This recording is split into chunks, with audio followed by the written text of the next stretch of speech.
Hello, I am Sam Tidmarsh, Head of Event Content at The Media Leader, and we are at Google's pre-IBC Ad Manager Innovation event, and I am with Dan Finch, co-founder and Chief Commercial Officer at Simplestream. Dan, can you just tell me what exactly is Simplestream? Yeah, sure. So Simplestream is an OTT services provider. We work with a wide range of broadcasters, sports rights holders. We work in the entertainment space. Our heritage is really in live streaming, and then we've built out our products over the last sort of 8-10 years or so around solving complex video workflows. And by that I mean like digital transformational projects for broadcasters that are looking to essentially stay relevant in the marketplace. And then also innovate in new areas around monetization. So we work with a broad range of broadcasters, and we have 3 kind of core products that we go to market with. We have our Media Manager, which is our back-end content management system, and that consists of about 20 different modules. We also have our app platform, which is a white label platform for, say, 13, 15 different native applications. And then last year we launched our Channel Studio product that allows you to create your own virtual channel from essentially searching your archive of video on demand assets. And you have a partnership with Google. You've launched multiple broadcasters onto the Google stack over the last year. Can you tell us a little bit about that and the kind of value that you're finding in Google Ad Manager for the broadcaster partners you work with? Yeah, so it's been a really interesting project for the team to get involved with, and we see this as being essentially the future of free-to-air TV as we sort of know it. So the ability for a broadcaster to actually have that mechanism where they can monetize their live linear feed through server-side ad insertion that we've been doing with Google with their Ad Manager product, and more recently Video Stitcher, which is great.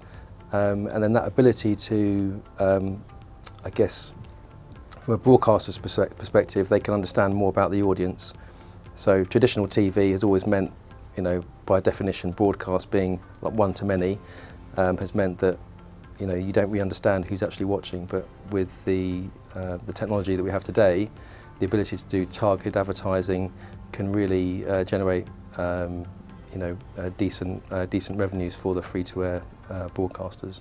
And what do you see the next steps in the partnership? Where do you see the growth areas? So for us, it'll be internationally.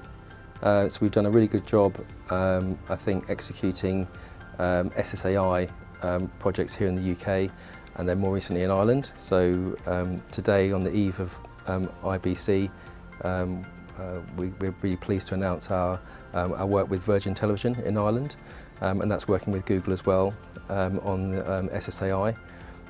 So for us, it's a great case study for us to look at other territories potentially where we can go into, using our, and obviously working with our partners, such as Google. What are the particular benefits of SSAI compared to potential other routes? So there's 4, if you think about the 4 main ingredients that you need. So you're going to have your end user that I guess would want to have a more seamless experience. So they don't really want to have, here is another advert. It's all done server side as opposed to the client side ad insertion. And then you've got your ad partner as well. You've also got your broadcaster, your content owner, and then the 4th part is you've got Video Stitcher or with GAM as well. So those 4 things will have to work, in harmony. But it's a much better user experience for the end consumer, and I think with the ability to do targeted advertising can generate increase in CPMs. So hopefully it's a win-win for everybody. So it will come back to the viewer experience. Is this what it's all about? Ultimately, it is, and I think I think people are very accepting these days of advertising, especially where it's relevant.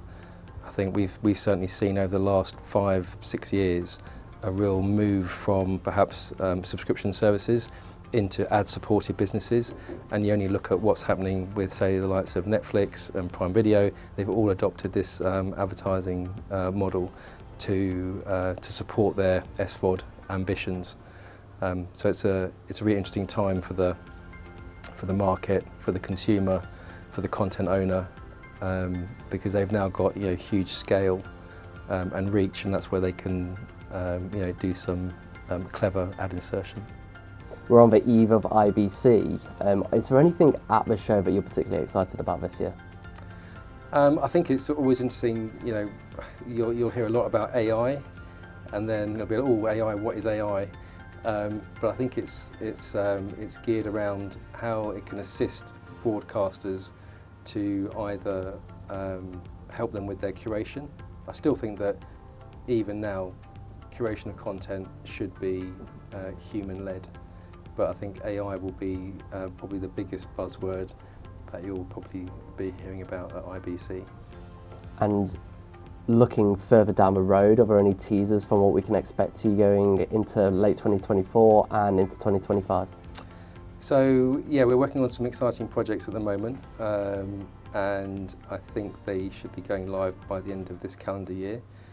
For us as a business, we are focused on international growth, and we're doing that through either partners in certain regions, but we'll be working with one partner, say in Latin America, around launching some interesting, without giving too many details away, but some interesting video-based mobile services that will be authenticated to mobile operators in the region.